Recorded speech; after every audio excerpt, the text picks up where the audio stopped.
आइए देखते हैं, मजा आएगा। ये 800 साल पहले इंसानों की नज़रों से दूर वैम्पायर्स और भेड़ियों में एक खूंखार जंग हुई। कहानियों के हिसाब से ये जंग दो भाइयों में हुई थी। ये दोनों इमॉर्टल थे। ये दोनों भाई अलेक्जेंडर कॉर्विनस के बेटे थे। पहला था मार्कस, जिसे वैम्पायर्स ने काटा था और वो वैम्पायर्स का राजा बन गया, और विलियम, जिसे भेड़ियों ने काटा था, वो पहला और सबसे ताकतवर भेड़िया बन गया। अब हमें इनकी हिस्ट्री के बारे में बताया जाता है, जहाँ विक्टर और मार्कस अपने लोगों के साथ एक इलाके में जाते हैं। वहाँ जाने के बाद देखते हैं कि विलियम ने सबको काट लिया है। विक्टर मार्कस को बोलता है कि अब तुम्हारे भाई विलियम को रोकना पड़ेगा, वरना वो ऐसे ही तबाही मचाता रहेगा। मार्कस बोलता है ठीक है, पर उसे कोई नुकसान मत पहुंचाना। विक्टर अपने लोगों को ऑर्डर देता है कि यहाँ पड़ी सारी लाशें जला दो, पर वो लाशें भेड़ियों में बदलना शुरू हो जाती हैं और इन सबके बीच एक तकड़ी लड़ाई हो जाती है। विक्टर मार्कस को बोलता है कि तुम यहाँ से चले जाओ, अगर तुम मर गए तो हम सब मर जाएंगे, क्योंकि ये सारे वैम्पायर्स मार्कस से लिंक हैं। अब विक्टर अपने लोगों के साथ विलियम को पकड़ लेता है और उसे बुरी तरह से बांध देता है। तभी मार्कस भी वहाँ आ जाता है और विक्टर को बोलता है कि इसे छोड़ दो, तुमने कहा था तुम इसे नुकसान नहीं पहुँचाओगे। विक्टर बोलता है तेरा भाई पागल हो चुका है, सब बर्बाद कर देगा। मार्कस बोलता है कि तुम जानते हो अगर विलियम मरा तो उसका नतीजा क्या होगा, क्योंकि ये दोनों भाई राजा हैं।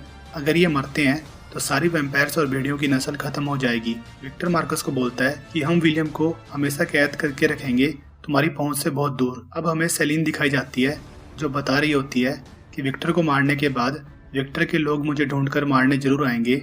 सेलिन का साथ देने के लिए बस एक माइकल कॉर्विन ही बचा है, जो कि आधा भेड़िया है और आधा वैम्पायर। अब सेलिन को किसी तरीके से मार्कस को जगाना होगा, जो कि उसकी आखिरी उम्मीद है, ताकि सेलिन उसे सारा सच बता सके। पर क्रेवन मार्कस को नींद में ही रोकने की कोशिश करेगा, क्योंकि मार्कस से ताकतवर कोई नहीं है। सेलिन और माइकल अब वैम्पायर्स के सीक्रेट प्लेस पर जाते हैं, वहां से कुछ हथियार लेने के लिए, ताकि सेलिन वैम्पायर्स के महल में जाकर मार्कस को उठा सके। अब हमें क्रेवन दिखाया जाता है, जो महल में जाके मार्कस की कब्र देख रहा होता है।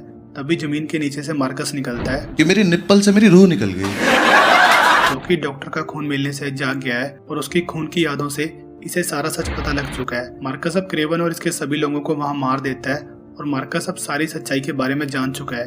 सेलिन माइकल को बोलती है कि तुम यहीं रहो, मैं अकेले महल में जाऊंगी, वरना मार्कस तुम्हें मार देगा। पहले मुझे उसे सब समझाना होगा, फिर शायद वो तुम्हें छोड़ दे।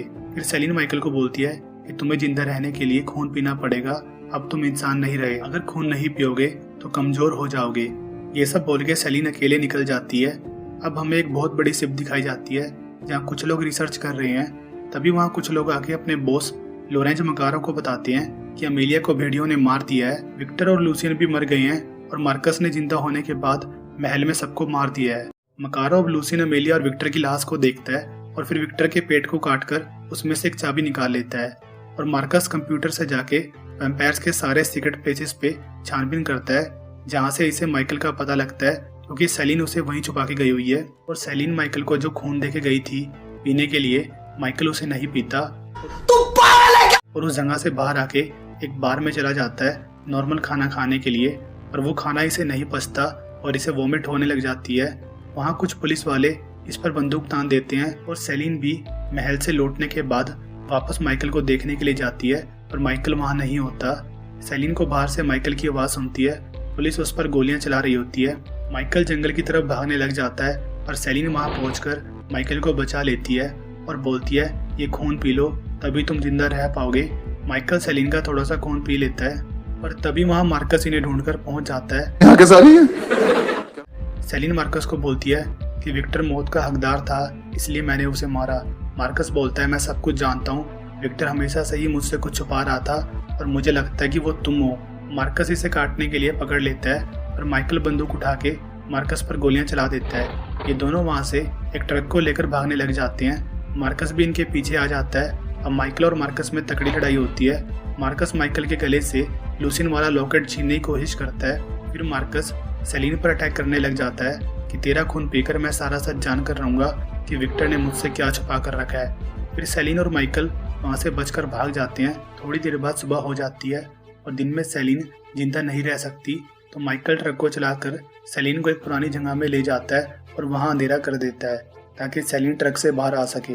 दोनों का अब वहाँ मूड बन जाता है और कुश्ती करने लग जाते हैं। हो गया, सब खा गया।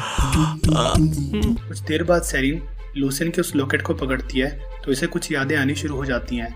सेलिन माइकल को बोलती है कि मैंने इस लॉकेट को बचपन में पकड़ा हुआ है। माइकल कहता है पर यह कैसे हो सकता है। सेलिन बोलती है इसका जवाब एक आदमी ही दे सकता है, एंड्रियास टेनिस, जो वैम्पायर का इतिहास लिखता था। पर विक्टर ने उसकी किसी बात को गलत बता के उसे झूठा साबित कर दिया था और बाद में पता लगा कि टेनिस सच कह रहा था और 300 साल पहले उसे देश से निकाल दिया गया था और उसे निकालने वाली मैं थी। सेलिना माइकल के साथ टेनिस के ठिकाने पर पहुंच जाती है जहां उसे कैद करके रखा हुआ है और टेनिस के तो अंदर मजे चल रहे हैं फुल लड़कीबाजी। तुम्हें शर्म है? कुछ शर्म आया है? टेनिस कैमरे से सेलिन को अंदर आते हुए देख लेता है और उसे अपने जाल में फंसा लेता है। इतने में कुछ भेड़िए आके माइकल पर हमला करने लग जाते हैं और कुछ भेड़िए सेलिन पर भी अटैक कर देते हैं, पर माइकल उन्हें आराम से मार देता है और सेलिन की हेल्प करने चला जाता है। अब ये दोनों जाके टेनिस को धर लेते हैं कि हमें तुमसे कुछ बात करनी है। माइकल पूछता है तुम एक वैम्पायर हो, तुम्हारी हिफाजत ये भेड़िए क्यों कर रहे थे? टेनिस बोलता है ये मेरा गिफ्ट है। फिर सेलिन बोलती है इसने पक्का लूसियन के साथ सौदा किया होगा, ये लूसियन को अल्ट्रावायलेट गोलियां देता होगा ताकि वो वैम्पायर्स को मार सके। सेलिन टेनिस को बोलती है मैंने विक्टर को मार दिया है। टेनिस बोलता है मतलब तुम्हें सच पता लग गया है, विक्टर ऐसा ही था, उसने सबको धोखा दिया था। फिर सेलिन बोलती है विक्टर ने तुम्हें यहाँ कुछ खास वजह से बंद रखा था, बताओ तुम क्या जानते हो। माइकल इसे लॉकेट दिखाता है कि मार्कस मुझसे ये छीनना चाहता था। टेनिस बोलता है कि जिस विक्टर को तुम सबसे पहला वैम्पायर समझती थी वो भी पहले एक इंसान था और इस जगह का राजा था। सबसे पहला वैम्पायर मार्कस था और एक दिन विक्टर अपनी मौत से जूझ रहा था तो मार्कस ने उससे सौदा किया कि मैं तुम्हें नई जिंदगी दूंगा और तुम्हारी फौज को मेरी मदद करनी होगी विलियम को हराने के लिए, जो कि मार्कस का जुड़वा भाई है और सबसे खतरनाक भेड़िया भी जिसने पूरी तबाही मचा के रखी हुई थी।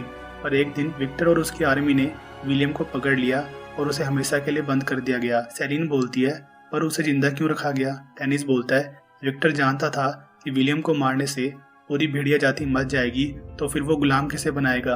उसने विलियम को बंद रखा और मार्कस की हर कीमत पर सुरक्षा की, क्योंकि अगर मार्कस मरा तो सारी वैम्पायर्स जाति खत्म। फिर टेनिस बोलता है ये लॉकेट जो तुम्हारे पास है ये विलियम की कब्र की चाबी है जहाँ उसे कैद किया गया हुआ है। तभी सेलिन को कुछ यादें आने लग जाती हैं। सेलिन को पता लगता है कि विलियम को जहाँ छुपाया गया है वो जगह इसके फादर ने बनाई थी, जिसका नक्शा सेलिन की यादों में है और विक्टर ने इसलिए सेलिन की फैमिली को मारा था ताकि मार्कस उनका खून पीकर विलियम के बारे में जान ना सके। और विक्टर ने सेलिन को छोड़ दिया कि इस छोटी बच्ची को कहाँ कुछ याद रहेगा। पर मार्कस अब जानता है कि सेलिन का खून पीकर वो विलियम को ढूंढ सकता है। माइकल बोलता है पर मार्कस विलियम को क्यों ढूंढना चाहता है? टेनिस बोलता है वो मुझे नहीं पता, पर एक इंसान है जो उसे रोक सकता है। तुम चाहो तो मैं तुम्हें उसका पता दे सकता हूँ। तुम बंदरगाह पर जाओ और लोनेज मकारो से मिलो। सेलिन और माइकल वहाँ से चले जाते हैं पर टेनिस के पास कुछ देर बाद ही मार्कस आ जाता है। मार्कस बोलता है बेटे जल्दी बता कि विक्टर ने विलियम की कैद की जो 2 चाबियां बनवाई थी वो कहाँ है। टेनिस डर के मारे बता देता है कि एक चाबी तो बाहर ही रखी गई थी और एक चाबी विक्टर की बॉडी के अंदर थी। मार्कस टेनिस को काट लेता है और इसका खून चूस के सारी सच्चाई को जान जाता है और ये भी कि टेनिस ने सेलिन और माइकल को कहाँ भेजा है। अब माइकल और सेलिन मकारो के पास चाबी लेके पहुंच जाते हैं। सेलिन को मकारो की उंगली में अंगूठी देखकर पता लगता है ये तो अलेक्जेंडर कॉर्विनस है, विलियम और मार्कस का बाप। इसका मतलब माइकल इसका पोता लगा।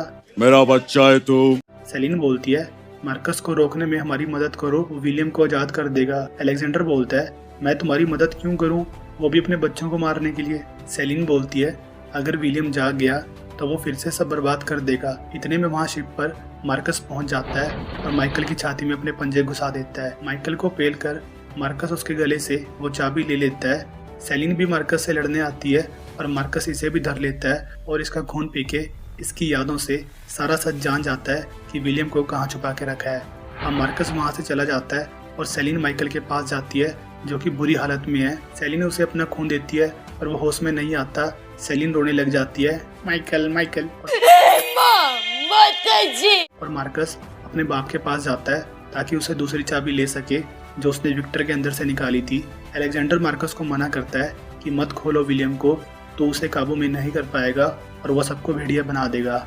मार्कस बोलता है मैं अब ज़्यादा ताकतवर हो चुका हूँ और ना तो अब भेड़िया बनेंगे और ना ही वैम्पायर, हम दोनों भाई मिलके एक अलग नस्ल बनाएंगे और उन सबका भगवान मैं बनूंगा। और भगवान का कोई बाप नहीं होता। मार्कस वहाँ से तलवार उठा के अलेक्जेंडर के अंदर घुसा देता है। फिर इसकी जेब से दूसरी वाली चाबी भी निकाल कर ले जाता है। कुछ देर बाद अलेक्जेंडर के लोग इसके पास आ जाते हैं। अलेक्जेंडर बोलता है कि मेरे पास वक्त नहीं है, जल्दी उस लड़की सेलिन को मेरे पास लेके आओ। सेलिन अलेक्जेंडर को बोलती है कि आप उसे मार सकते थे। अलेक्जेंडर बोलता है चाहे वो कितना भी बुरा बन गया हो, है तो मेरा बेटा ही, और तुम अब आखिरी उम्मीद बची हो, जल्दी आओ और मेरा खून पियो। सेलिन बोलती है अब मैं क्या बन जाऊंगी। अलेक्जेंडर बोलता है एक नया भविष्य। सेलिन अब सीधा अलेक्जेंडर की नस्ल से जुड़ गई है जैसे मार्कस है, और अब ये भी पावरफुल हो जाएगी। और माइकल अभी तक भी होश में नहीं आया होता, और मार्कस अब विलियम को ढूंढने ठिकाने पर पहुंच जाता है और दोनों चाबियों को आपस में जोड़कर उस कैद को खोल देता है जहां विलियम की कब्र रखी हुई है। सेलिन भी अलेक्जेंडर के लोगों के साथ मार्कस तक पहुंचने वाली ही होती है, पर मार्कस ने विलियम की कब्र को खोलकर उसे बाहर निकाल लिया होता है और उसे कंट्रोल करने की कोशिश करता है कि हम दोनों अब भी भाई हैं, मैं तुम्हें चोट पहुंचाने नहीं आया। सेलिन जब तक इनके पास पहुंचती है देर हो चुकी होती है। विलियम भी आज़ाद हो चुका है। सेलिन और मार्कस में अब फाइट होती है, और इस बार सेलिन भी पावरफुल है। वो मार्कस को थोड़ा सा पेलती है और उस कैद वाले दरवाजे के पीछे बंद कर देती है। माइकल को भी हेलीकॉप्टर में थोड़ा होश आ चुका होता है। इसके बाद सेलिन विलियम को ढूंढने जाती है जहाँ इनके बीच लड़ाई होती है, और विलियम ने वहाँ जिन लोगों को भी काटा था वो सब जिंदा होके भेड़िया बनना शुरू हो जाते हैं। सेलिन अकेली इन सबके बीच फंस जाती है, और अब एंट्री होती है माइकल की, जो हेलीकॉप्टर से कूदकर सीधा सेलिन के पास पहुंच जाता है। दोनों मिलकर भेड़ियों को मार देते हैं, और थोड़ी देर बाद ही विलियम आके माइकल पर अटैक कर देता है, और मार्कस कैद वाले दरवाजे को उठाकर बाहर आ जाता है। और जो लोग हेलीकॉप्टर से गोलियां मार रहे थे विलियम को, मार्कस उनको हेलीकॉप्टर के साथ ही नीचे गिरा देता है। अब होती है 2 versus 2 fight, Celine versus Marcus और माइकल वर्सेस विलियम। और माइकल की ताकत बहुत बढ़ चुकी है, वो विलियम का मुंह उखाड़ देता है और उसे मार देता है, और मार्कस सेलिन के अंदर अपने पंख घुसा देता है। और सेलिन भी अब छोटी बच्ची नहीं रही, छोटी बच्ची हो क्या? ये मार्कस के पंख निकाल के उसके अंदर ही घुसा देती है। वहीं पीछे की तरफ हेलीकॉप्टर का फैन चल रहा होता है। सेलिन मार्कस को उसमें फेंक देती है। अब दोनों भाई पेल दिए गए हैं, और अलेक्जेंडर का खून पीने से सेलिन की शक्तियाँ इतनी बढ़ चुकी हैं कि अब उसे रोशनी का भी असर नहीं होता। लड़की अब दिन में भी पार्टी शार्टी कर सकती है। माइकल और सेलिन अब पप्पी छप्पी करते हैं, उसको सांस तो लेने देवे। और मूवी खत्म हो जाती है। अब देखते हैं नेक्स्ट पार्ट में क्या मुसीबतें आएंगी। ठीक है भाई, मैं चलता हूँ। Okay bye.